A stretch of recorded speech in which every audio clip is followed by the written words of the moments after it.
This is Michael Schmidt from Northern Ontario, who has been in court this whole week as he wants to be able to sell raw milk legally in Ontario. But raw milk is illegal in Ontario to sell, but it is legal for people to drink the milk of cows they own. So Mike has a cow share thing going on here in the York region. I followed him through court, and I'm going to go visit the farm. See what his son's got to say. I told numerous media outlets that I will not comment on settlement discussions. And just because I got here after everybody else started talking to you, can I just ask you about how you're feeling about how things are going so far today? They're proceeding in the way a trial does. I mean, there's ups, there's downs, there's funny moments, I laughed, I cried, I saved $5. Do you get extra pay for your patients? No. And again, because some of us are doing this for radio, can you tell us just a little bit about what you're hoping the outcome of the trial would be?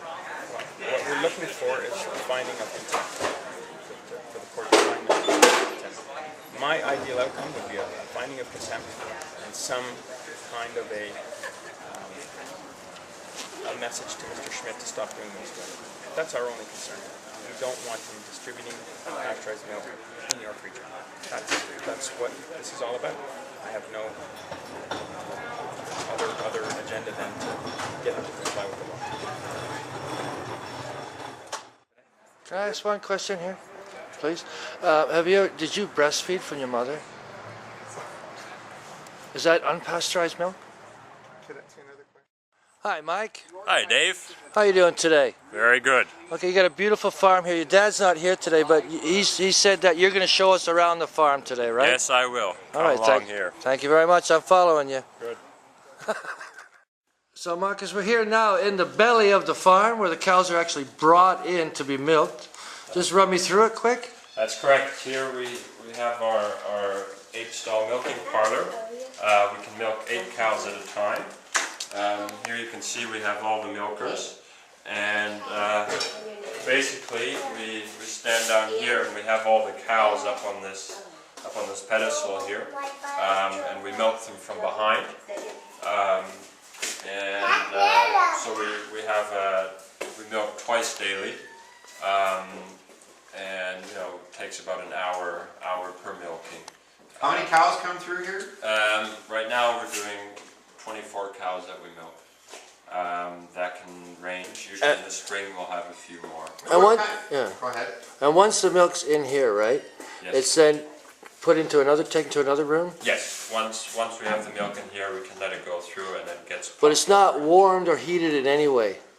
No, but it just gets straight out the cow into here, and it goes right over straight into a bottle, straight into a belly, right? It goes right into a cooling tank. No skimming off the top, anything like that? All right.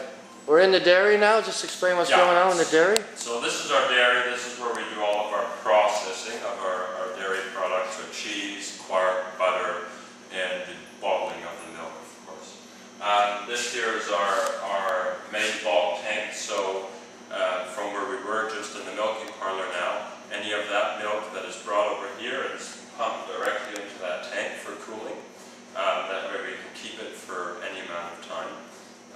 Before it's processed or either bottled into a bottle here.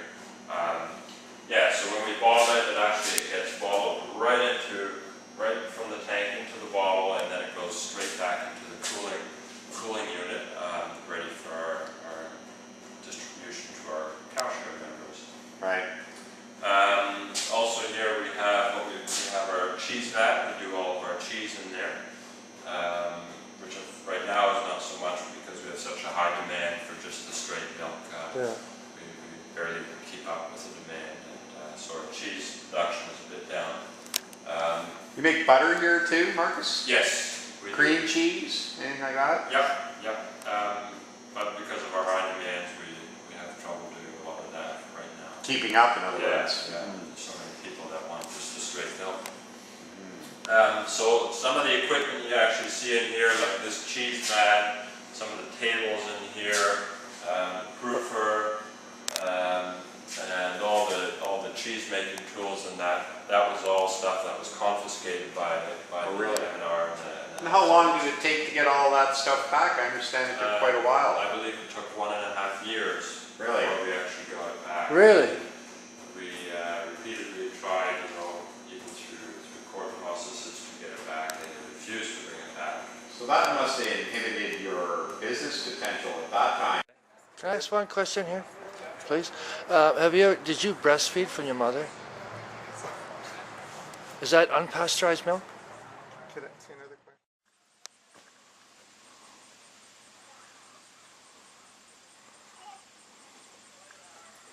This is a little shop where they sell the milk from.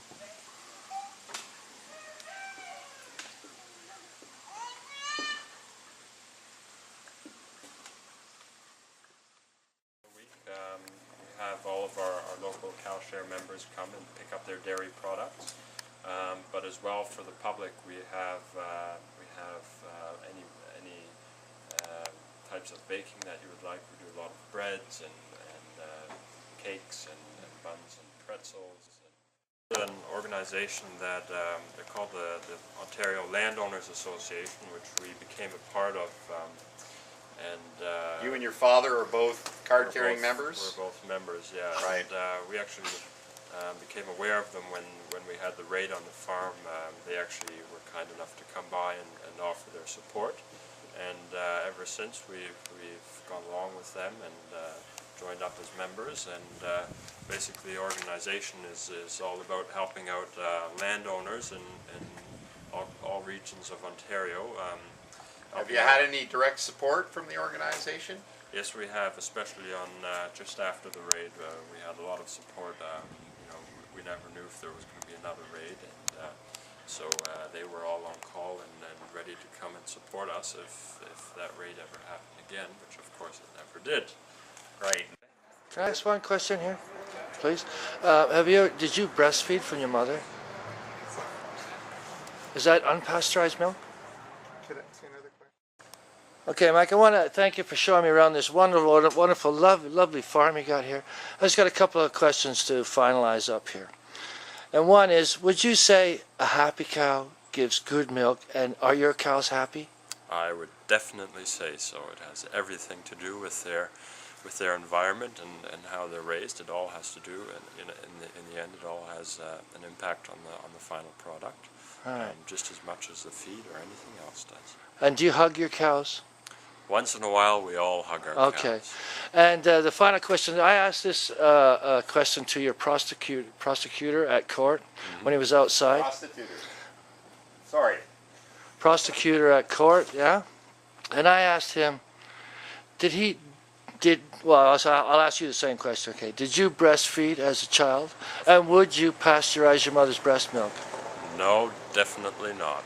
I think there's even, studies are done, and especially for young animals or children, it's vital that they get their mother's natural milk, no way modified by anybody else, and it's the most beneficial. That's a really good answer, Marcus. Can you maybe tell me why he didn't answer me? He just turned away, didn't even answer. I would probably say because he didn't have any idea. And he wasn't breastfed when he was a kid. Right. All right, that probably explains the mean look on his face. Maybe he was right. high. Thank you very much, Marcus. You have a nice day now. Thanks, Ciao. Marcus. Bye. Really appreciate the tour and the interview. It's been real. Can I ask one question here, please? Did you breastfeed from your mother? Is that unpasteurized milk? Could I see another question? Can I ask one question here, please? Did you breastfeed from your mother? Is that unpasteurized milk? Could I see another question?